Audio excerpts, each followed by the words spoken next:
오늘도 주의 전에 오신 우리 모든 성도님들께 주님의 크신 은혜가 함께 하시기를 축복합니다. 오늘은 세상에 줄 수 없는 평안이라는 제목으로 말씀을 나누겠습니다.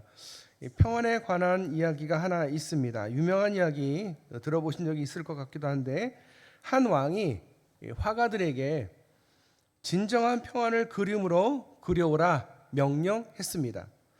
많은 화가가 아주 평화롭고 잔잔한 호수나 또는 따스하게 햇살이 내리쬐는 들판을 그려왔습니다. 그런데 왕의 마음을 사로잡은 최고의 작품은 전혀 뜻밖의 그림이었습니다. 그림 속에는 무시무시한 폭풍우가 몰아치고 있었고, 벼락이 내리치며 거친 폭포수가 쏟아지고 있는 그림이었습니다. 그런데 자세히 들여다보니 그 폭포 뒤편에 작은 바위 틈 사이에 둥지가 하나 있고, 거기에 어미새 한 마리가 아주 평온하게 앉아있는 모습이 그려져 있었습니다. 사방은 난리가 났는데 이 작은 새는 세상에서 가장 안전한 곳에 있는 것처럼 평안한 눈빛을 가지고 있었다라는 거죠. 왕은 말했습니다. 이것이 진짜 평안이다. 평안이란 아무런 문제가 없는 상태가 아니라 폭풍우 한복판에 서 있어도 마음의 고요함을 잃지 않는 게 평안이다. 오늘 우리가 읽은 요한복음 14장이 바로 그런 말씀입니다. 이제 예수님이 십자가에 못 박혀 돌아가시기 바로 전입니다. 십자가의 죽음을 바로 눈앞에 두고 있지만 제자들은 아랑곳도 하지 않고 걱정도 하지 않고 서로 네가 잘났네, 내가 잘났네, 내가 하나님 우편에, 네가 하나님 우편에 서로 싸우고 다투고만 있는 겁니다. 그런데 그 예수님께서 그들에게 마지막 유언과 같은 말씀을 하십니다. 제자들의 상황은 그야말로 폭풍전야인데, 그런데 주님이 말씀하십니다. 근심하지 말라. 세상이 줄 수 없는 나의 평안을 너에게 선물로 주노라. 오늘 우리 안에 계신 성령님께서 어떻게 우리를 이 폭풍 속의 평안으로 이끄시는지 그 마음을 함께 나누고자 합니다. 여러분, 평안이라고 하면 무엇보다 내가 사랑받고 있다는 확신이 있어야 합니다. 이 확신이 없으면 어떨까요? 두려움이 몰려오겠죠. 주변의 아이들을 보시면 부모님께 사랑을 듬뿍 받은 아이들은요, 얼굴빛이 다릅니다. 얼굴에 써 있어요. 나는 부모님한테 사랑을 많이 받음. 이런 아이들은요, 어지간한 그 일에 기죽지가 않습니다. 정서적으로 아주 안정되고요, 마음의 면역력도 강합니다. 사실 부끄럽지만 저는 외아들로 태어났습니다. 무녀 동남. 외아들로 자라면서 부모님의 사랑을 참 많이 받았어요. 지금도 마찬가지고요. 부모님의 전폭적인 지지와 사랑을 받고 자란 덕분인지 제 아내는 늘 자존감이 높았습니다. 누가 뭐래도 우리 부모님은 내 편이야. 제가 이렇게 살면서 힘든 일이 있을 때 부모님한테 말씀을 드리면 다 제 편이 되어 주십니다. 아이고 그랬구나. 아이 왜 그랬을까? 그 믿음 하나가 저를 이렇게 당당하게 만들었습니다. 그런데 여러분, 우리의 육신의 부모님이 주시는 그 사랑도 이렇게 큰 힘이 되는데, 하물며 우리를 지으시고 만드신 세상의 주인이신 하나님은 우리를 얼마나 사랑하시고 우리를 얼마나 믿고 계시겠습니까? 얼마나 지지하고 계시겠습니까? 성령님이 우리 안에 하시는 가장 중요한 일은 바로 이겁니다. 하나님과 우리 관계 가운데에 오해를 풀어주는, 성령님을 더욱 믿게 하는, 하나님을 더욱 믿게 하는 일을 성령님은 하신다라는 거예요. 우리가 그분의 천하보다 귀한 자녀다라는 사실을 매일 확인시켜 주시는 분이 보혜사 성령님이십니다. 아니 내가 이 일을 어떻게 할 수 있겠어? 나는 부족해서 안 돼. 나는 못해. 난 가망이 없어. 그럴 때 성령님께서는 우리 귀에 대고 이렇게 말씀하십니다. 아니야, 그렇지 않아. 넌 할 수 있어. 내가 내 편이잖아. 우리 다시 시작하자. 너는 여전히 사랑받는 하나님의 자녀야. 걱정하지 마. 그동안 잘 안 됐어? 그러면 그걸 통해서 많은 걸 배웠잖아. 더 잘하면 되지. 할 수 있어. 못해도 괜찮아. 넘어져도 괜찮아. 하지만 일어나자. 같이 가자. 내가 널 도와줄게. 너는 혼자가 아니야. 많은 사람들은요, 자기가 혼자라고 생각을 해요. 내가 세상에서 혼자 살고 있다라고 생각하는데요, 그렇지 않습니다.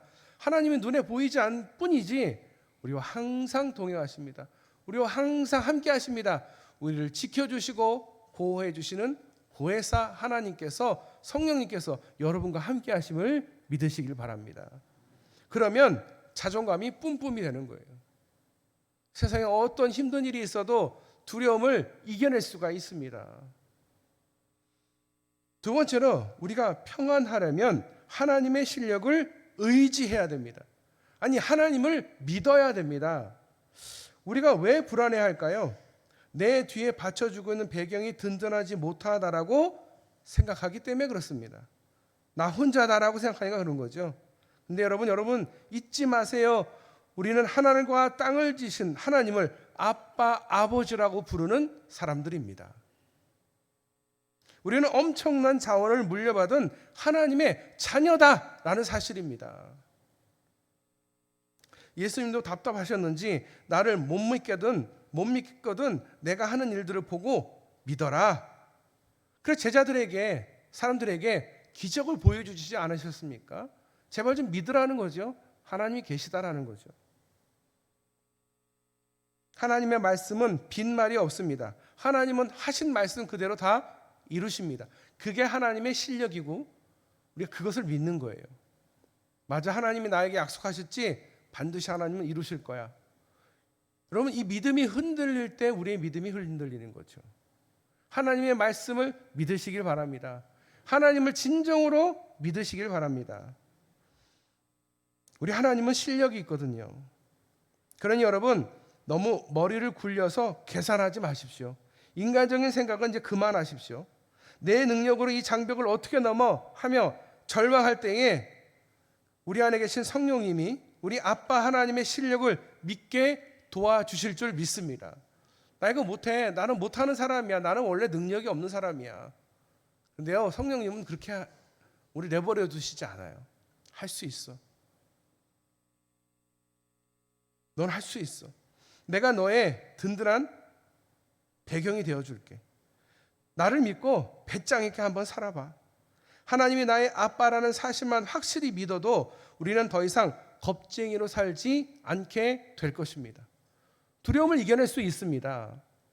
우리 안에 항상 두려움이 있어요. 이게 안 되면 어떡하지? 이 일이 좀 더 잘 돼야 되는데 실패하면 어떡하지? 여러분, 걱정하지 마세요. 실패가 되는데요, 그게 실패가 아니더라는 거예요. 그걸 통해서 하나님이 또 일하시더라는 거죠. 하나님의 실력을 믿으시길 바랍니다. 마지막으로 하나님 말씀에 순종할 때 진짜 평안이 옵니다. 우리가요, 하나님에게 참 순종을 못할 때가 참 많죠. 불순종할 때가 참 많아요. 왜 그렇습니까? 하나님을 믿지 못하니까, 나를 믿지 못하니까. 그래요, 나를 믿지 못할 수는 있어요. 내가 인간의 한계가 있으니까 나는 믿지 못할 수 있어요. 하지만 하나님을 믿어보세요. 하나님은 반드시 하십니다. 하나님은 능력이 있으시거든요. 많은 분들이 순종하면 그 순종하는 것을 통해서 손해본다라고 생각하는, 그리고 그건 무거운 나의 짐이다라고 생각을 합니다. 그래서 자꾸 이건 좀 다음에 해야지, 이건 난 못하는 일이에요, 나 못해요, 이렇게 미룹니다. 그런데 여러분, 순종하지 않으면 우리의 무의식 속에 슬그머니 불안이 자리 잡기 시작합니다. 하나님에 대한 믿음이 흔들리면 그 흔들릴 그 틈을 사단은 내버려 두지 않아요. 그 틈을 비집고 들어와서 거봐, 하나님 안 계시지? 하나님 못 믿겠지? 너를 믿어. 세상을 믿어. 돈을 믿어. 자꾸 그렇게 비집고 들어오는 거예요. 근데 여러분, 순종하면요, 하나님이 힘도 주시고 능력도 주시고 같이 할 사람도 붙여주시고 다 하나님이 도와주셔요. 사실은 내가 하는 게 아니에요. 자꾸 내가 한다고 생각하니까 내가 이 일을 어떻게 하지 이렇게 걱정을 하는데, 아니요, 그게 어떤 것이든지 간에 순종하면 하나님이 하게 하십니다. 그냥 우리는 도구일 뿐인 거죠. 근데 그렇게 도구 쓰임 받는 자체가 감사한 일인 거예요. 여러분, 하나님을 믿으시길 바랍니다. 하나님이 하시겠다 하시면 하시는 거예요. 내가 너를 써서 내가 너를 통해서 일을 하겠다 하면 하는 거예요.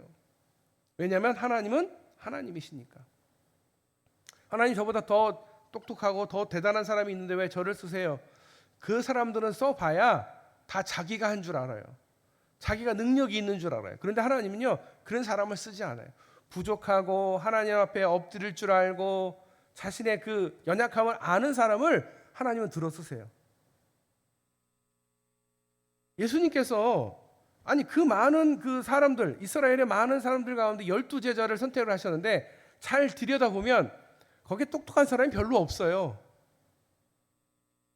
그런데도 하나님이 다 부르시잖아요. 그리고 그 부름받은 그 12제자는 목숨을 걸고 순교하지 않습니까?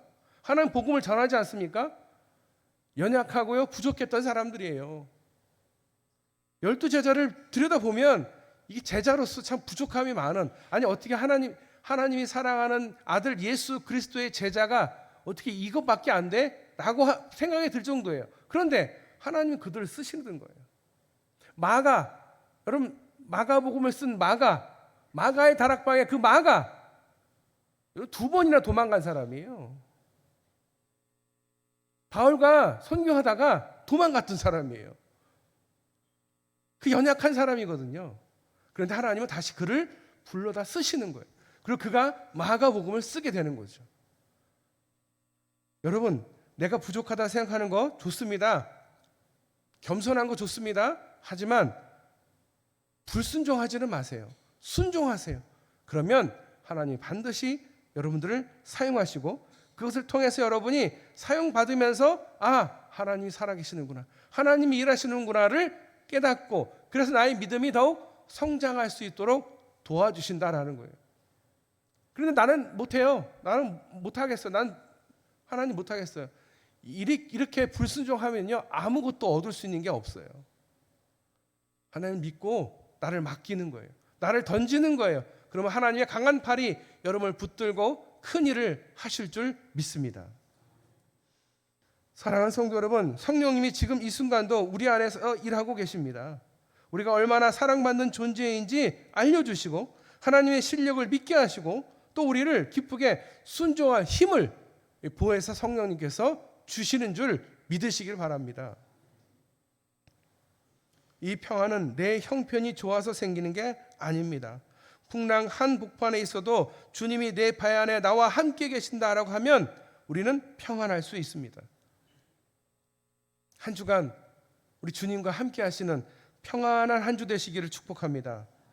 여러분, 믿음이 흔들리십니까? 마음이 흔들리십니까? 조용히 성령님께 이렇게 기도해 보시길 바랍니다. 성령님, 하나님의 사랑을 더 깊이 알게 해주세요.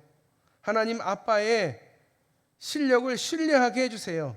그리고 기쁘게 순종할 수 있게 도와주세요. 세상이 줄 수 없는 그 놀라운 평안이 오늘 여러분과 여러분의 가정에 가득하기를 주님의 이름으로 축원합니다. 기도하겠습니다. 사랑과 은혜가 풍성하신 하나님 아버지, 오늘 주신 귀한 말씀을 통해 우리의 삶의 진정한 평안이 어디 있는지 다시금 깨닫게 하시니 감사드립니다. 우리는 때로 사방에 맡긴 것 같은 그 현실 앞에서 혹은 이유를 알 수 없는 마음의 소란함 속에서 평안을 잃어버리고 방황할 때가 참 많습니다. 하나님, 이 시간